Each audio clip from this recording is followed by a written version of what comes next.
পূজা এসে গেল, নিজেকে একটু কাটিং বাটিং দেবো না, নিজের চেহারাকে একটু বদলাবো না কি কন? তো যাই হোক, এই যে আমি দেখতেছেন চুলগুলো কাটিং বাটিং দিয়ে একটু স্টাইল মারতেছি।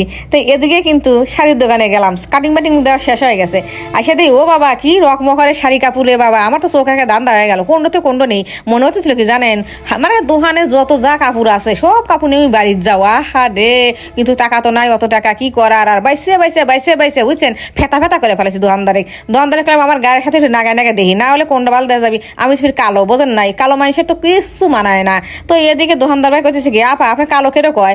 আমি বললাম আপনি পাম মারেন না, তো পাম মারে আপনার শাড়ি কাপড় বেচা রাখবি না। তো যাই হোক, এই পরিশেষে না বুঝছেন, এই যে একটা ঝকমকা কাপড় নিলাম, আরে বাপরে বাপ, পুজো বাড়িতে যদি আমি ঝকমকা কাপড় না পরে তাহলে কি হয়? আমি তো মানুষ এমনিতে লাইটিং, মানে কালার লাইটিং, এই কাপড় যখন আমি পরবো আমাকে দেখেন চকমক করতেছে।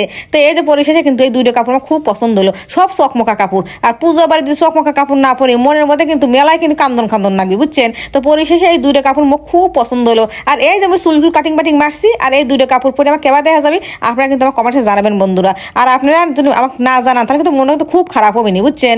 অবশ্যই কিন্তু আমার কমেন্টস করে জানাবেন যে এই দুইটা কাপড় কেবা হয়েছে। দাম কিন্তু একবার ফাটাই নিছে কিন্তু বুঝছেন। তো যাই হোক, দাম আর না কইলাম, পাবলিকের না কয় ভালো বুঝছেন।